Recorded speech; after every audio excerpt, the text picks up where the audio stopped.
Hi everyone, আমি মৌসুমি। কেমন আছো সবাই? আশা করি ভালো আছো, আমিও ভালো আছি। তো আমার ভিডিওগুলো তোমাদের কেমন লাগে তোমরা কমেন্টে কিন্তু অবশ্যই জানাবে। এখন কটা বাজে তোমরা দেখতেই পেলে। আর স্নান করে চলে এসেছি, এটা ডেলি রুটিন হয়ে গেছে এখন আমার। রাত্রে আরেকবার স্নান করা লাগে, যে কারণ এই প্রচণ্ড গরমে থাকা যায় না, রাত্রেও স্নান করতে হয়। সেটা হয়তো তোমাদের সঙ্গে শেয়ার করা হয় না, আর এত কিছু শেয়ার করলে ভিডিওটা অনেক বড় হয়ে যাবে, তার জন্য শেয়ার করি না। আর হ্যাঁ, এই যে নাইটিটা পরেছি, এই নাইটিটা কিন্তু আমার নতুন নাইটি। হ্যাঁ, আগে দুই একবার পরেছি, কিন্তু পরলেও এটা আর পরা হয় না, কারণ এই নাইটিটা পরলে না আমার ভীষণ গরম লাগে। কারণ হচ্ছে নাইটিটা কালো, তারপরে আবার নতুন। এই গরমে নতুন নাইটি পরলে তোমরা তো জানো, নতুন যা কিছুই পরা হয় ভীষণই গরম লাগে। এই নাইটিটা পরার পরে আমার যে এত পরিমাণে গরম লাগছে ধারণার বাইরে।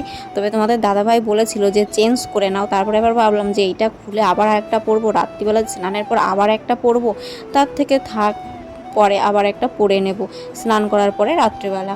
তার জন্য আর খোলা হয়নি। তারপরে দেখো এখানে আমি এই যে বোর্ডটা আমি এখন গোছাচ্ছি।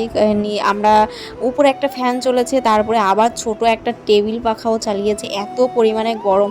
আর ওই পাশে জানলাটা ছেলে তো খুলতেই দেয় না, বলে নাকি ওর ভয় লাগে, তার জন্য ও জানলা খুলতেই দেবে না। ও একটা জানলা খুলবে তো আর একটা জানলা খুলবে না। বলেছি যে আমরা রয়েছি, কিসের ভয়, না হবে না, জানলা খুলতে দেবে না, তার জন্য এতটা গরম। আর দরজা তো আটকেই রাখতে হবে, দরজাটাও খুলে ঘুমোতে দেবে না, এমন একটা ব্যাপার। তার জন্য আরও বেশি গরম লাগে। আর তারপরে সকালবেলা এই যে চলে এসেছি জামা কাপড়গুলো মেলতে। তো সকালবেলা আমি বেশি জামা কাপড় ধুই না, পরে ধোয়া হয় বেশি করে। আর সকালবেলা যেহেতু তাড়াতাড়ি করে স্নান করি, ওর জন্য অনেকটা জামা কাপড় ধোয়া হয় না, পরে আমি সেইগুলোকে ধুয়ে ফেলি। তারপরে এই যে রেডি হয়ে কাজবাজ করতে শুরু করে দিয়েছি। এইখানে ঘর ঝাড় দিতে চলে এসেছি, আর প্রতিটা ঘর ঝাড় দেওয়াও হয়ে গেছে। তারপর আবার ছেলে যাবে স্কুলে, ছেলের পেছনে এখন অনেকটা সময় দেওয়া লাগবে। আর যেহেতু মর্নিং স্কুল শুরু হয়েছে, তাই ওকে একটু ব্যস্ত ব্যস্ত করে রেডি করে দিতে হয়। ওই যে ঘুম থেকে একটু লেটে ওঠে, ওর ঘুম প্রচণ্ড, তাই ঘুম থেকে উঠতে একটু লেট হয়ে যায়। তারপরেও আমি ওকে টেনে টেনে তুলি যে বাবা সবাই স্কুলে চলে গেল, তোমার শুধু লেট হয়ে গেল। তারপরে তাড়াতাড়ি করে উঠে পড়ে ওকে তুলে দিয়ে তারপরে আমি চলে এসেছি এইদিকে কাজ করতে। এইদিকে ফুল তুলে নিচ্ছি। আমি বলেছি যে তুমি উঠে আগে ব্রাশ ট্রাশ করো, তারপরে আমি ফুলটা এর মধ্যে তুলে নিয়ে আসি। আর তারপরে ফুল তুলতে চলে এসেছি। যেহেতু ফুলটা তুলতে অতটা সময় লাগে না, ঝটপট করে ফুলটা তুলে নিই, তাই ঝটপটই হয়ে যায় সব কিছু করা। মানে কি বলতো, ওই যে রোগা মানুষ হলে যাওয়া হয়, আমি একটু রোগা, তো তার জন্য সব কাজ একবারে মানে সেকেন্ডের মধ্যে আমি করে দিতে পারি, এমন একটা ব্যাপার। আর আমার কষ্ট যখন হয়ে যায় তখন আমি মনে হচ্ছে আরও বেশি করে কাজ করতে পারি, আমার সেরকম মনে হয়। আর আমি কাজও করি, যখন আমার কষ্টটা বেশি হয় তখন আমি আরও বেশি করে কাজ করি। তারপরে এই যে দোকানে চলে এসেছি পুজো দিতে। মা স্নান করতে গেছে, আমি ভাবলাম যখন আমি স্নান করে ফেলেছি তাহলে আমিও একটু পুজোটা দিয়ে দিই, মার জন্য আবার অপেক্ষা করে রাখবো কেন, তাই আমি পুজোটা দিয়ে দিলাম। তারপরে আবার যাব ছেলের কাছে, ছেলের জামাটাও ইস্ত্রি করতে হবে। বাবা যেদিন লেট করে ঘুম থেকে ওঠে সেদিনকে আমাদের এরকম তাড়াহুড়োই করতে হয়। মা স্নান করতে যায়, আমি হয়তো পুজো দিয়ে দিই। আর যেদিন বাবা তাড়াতাড়ি ওঠে সেদিনকে আমার আর পুজো দেওয়া লাগে না, মাই চলে আসে দোকানে পুজো দিতে, স্নান টান করে টোরে ওইদিকে আমি কাজগুলো করি, আর মাও চলে আসে এর মধ্যে। তার জন্য অত ঝটপট করে করা লাগে না কিছু। তারপরে এই যে আমি দোকানে বসে আছি। সকালবেলা রাস্তা দিয়ে যে কত মানুষ হাঁটতে যায়, আমি শুধু ভাবি এদের কি বাড়িতে কোনো কাজ নেই, সারাক্ষণ শুধু হেঁটেই বেড়াচ্ছে। আরে বাড়িতে বসে কাজ করলেই তো হয়ে যায়, তাহলে আর হাঁটা লাগে না। সারাদিন বাড়িতে বসে কাজ করো, দেখো অনেক হাঁটা হয়ে যাবে বাড়িতে বসে, আবার হাঁটতে যাওয়া লাগে নাকি? হ্যাঁ, যারা বয়স্ক আছে তাদের বলছি, তারা হাঁটো, কোনো ব্যাপার না। কয়েকটা মেয়ে ছেলে আসে, ওরা হাঁটতে যায় না, ওরা ফুল টোকাতে আসে। রাস্তা দিয়ে এত ফুল গাছ লাগানো যে ওরা ফুল তুলতে আসে। নিজেরা বাড়িতে তো অকম্মার ঢেকে একটা কাজও করবে না ঠিক মতন, আর ফুল গাছ তো লাগাবেই না।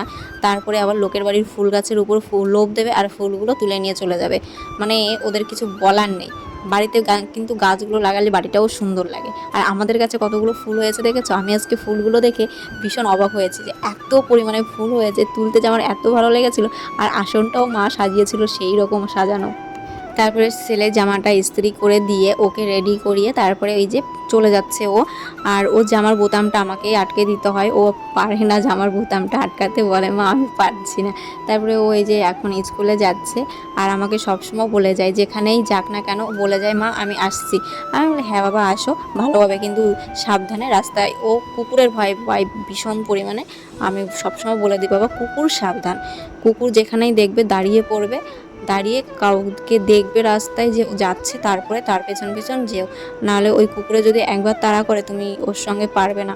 ভীষণ কষ্ট লাগে আমার ছেলেকে যখন আমি স্কুলে পাঠাই, আর রাস্তা দিয়ে না প্রচণ্ড পরিমাণে স্কুলের যাওয়ার সময় কুকুর বাদে ভীষণ, তার জন্য আরও বেশি খারাপ লাগে যে কুকুরে না ধরে, ওই কুকুরের ভয়টাই আমি বেশি করি। তারপরে দেখো এখানে আমার যা এইগুলো মুছছি, পাথরগুলো মুছছি, এটা প্রতি মাসেই আমার মুছতে হয়, কোনো ব্যাপার না, কিন্তু জানি না কতদিন ধরে মুছতে হবে। যদি একটা চিমনি কিনতে পারতাম তাহলে হয়তো আর মোছা লাগতো না। আর কবে যে কিনবো সেটাই বুঝতে পারছি না, বাবা বলেছিল, তাই আমি বললাম না কদিন পরেই কেনা হোক। তারপরে এখানে বাবা এনেছে মুদিখানার বাজার, আর সেইগুলোকে এখন আমাকে হিসাব করতে হবে, তারপরে আবার রান্না করব। বাড়ির পাশে নিমন্ত্রণ আছে, তাও মা বলল যে কটা রান্না করো, কখন খেতে যাব তার ঠিক নেই। তবে ও মামিরা বলেছিল যে আমাদের বাড়িতে আজকে দুবেলাই খাবি, কিন্তু আমরা যাইনি, জানো তো, ঘরে অনেকগুলো ভাত ছিল। এবার ওদের বাড়িতে খেতে গেলে ভাতগুলো নষ্ট হবে, তার জন্য আমরা আর যাইনি। আমরা দুপুরবেলাতেও ওই ভাতগুলো খেয়ে নিয়েছি, তারপরে বিকেলবেলা একবারে আমরা ওই বাড়িতে গেছিলাম। তো চলো তোমাদেরকে সেইটাও দেখাবো, কোন বাড়িতে। আমাদের বাড়ির পাশেই মোবাইলের সাউন্ড আছে, তাই আমি সেই সাউন্ডটাকে বন্ধ করে আমার ভয়েসটা দিয়ে দিচ্ছি, কেননা কপিরাইট দিয়ে দিতে পারে তার জন্য। আর কপিরাইটের ভয়টা আমার বেশি হয়, ফেসবুকে যদি একটা মিউজিক সিস্টেম করি তাহলে সেই কপিরাইটই দিয়ে দিচ্ছে বারবার। তারপরে এই যে আমরা চলে এসেছি খেতে, তোমাদের দাদাভাই, আমি, অরিশ। আর এই দেখো এই যে সেই মন্দির, এইখানের মন্দিরটার ঘট পাল্টিয়েছে, তাই একটু অনুষ্ঠান করেছে।